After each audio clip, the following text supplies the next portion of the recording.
Hi, Ms. Carling. Thank you for being with us today. So you are representing the UN Indigenous Peoples Major Group with SDGs. Can you explain to people what that is and what your mandate is? The Indigenous Peoples Major Group is a network of Indigenous peoples organizations from the 7 regions.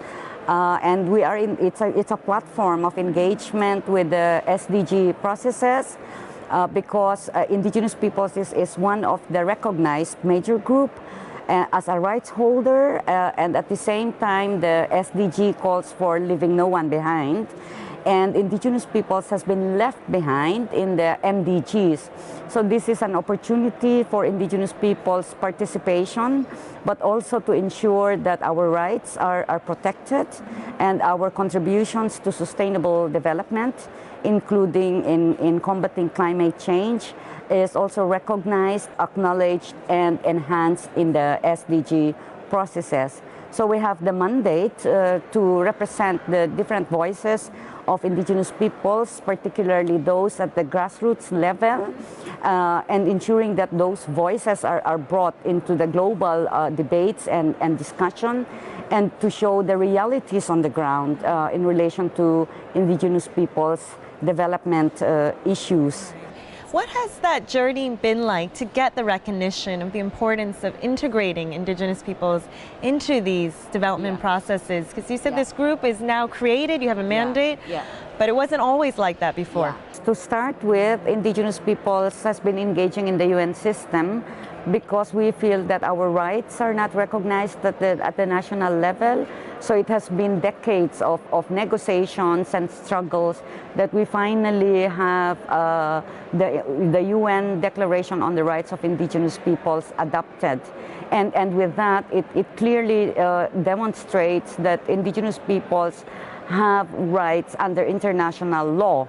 And with that, the UN system has further opened up that Indigenous people should be able to engage in the different processes of the UN. So that includes the Sustainable Development Goals, the climate change, the Convention on Biodiversity, and other processes. So from then, we also organized ourselves in the way we engage in these different global processes, ensuring that the different regions are also represented, because there are different situations, specific conditions as well, of Indigenous peoples from the different regions. And a big theme, obviously, we're here at the Global Landscapes Forum, so we're talking about sustainable land use, and obviously Indigenous peoples have an integral part to play. And talk a bit about what your recommendation is to the policymakers, the governments here today, in how to better integrate these communities to achieve more sustainable land use. I think we need to understand that historically and up to this day, sustainable landscape has always been the way Indigenous peoples are managing our resources. And that has led us to develop our traditional knowledge or customary knowledge, and we believe that this is equal to scientific knowledge, and we need both knowledge for landscape management, particularly now in the context of addressing climate change and also achieving sustainable development. And we fully agree that when we talk of landscapes, people has to be at the center.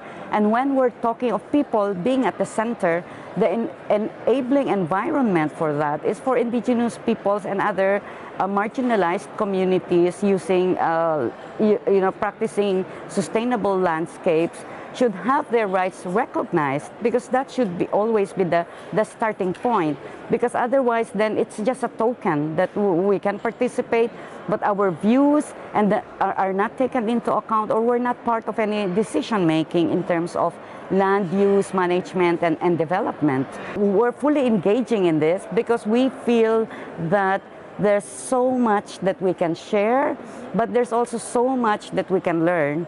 And as a platform for exchange, we need to be clear that if we're talking about people at the center, then there should be an active participation of people on the ground, because they're the ones that are practicing landscape management, they're the ones to be affected by any decision made in terms of land use development. Again, it's a central issue. It's at the heart of what Indigenous peoples are. Why did you choose to participate in the Global Landscapes Forum? In what way does this platform serve to amplify your message?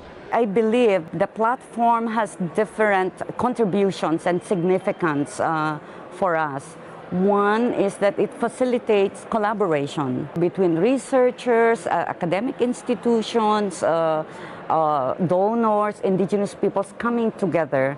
And just for yesterday, we've met already a number of organizations that are willing to collaborate with us, which I think is one of our takeaway from participating in this session. Second is that we're able to present our views. We're able to present realities on the ground, on the challenges that we are facing in relation to our sustainable landscape management, but also highlight the good practices that we are doing. And I think that's also the contribution that we are putting in here, particularly, again, like using our traditional knowledge, and having that acknowledged as equal to scientific knowledge. The third is we believe we can build synergy towards action. As they say, every journey begins with one step, so here we are, and looking forward to creating action from this event. Yes. Thank you, Ms. Carling.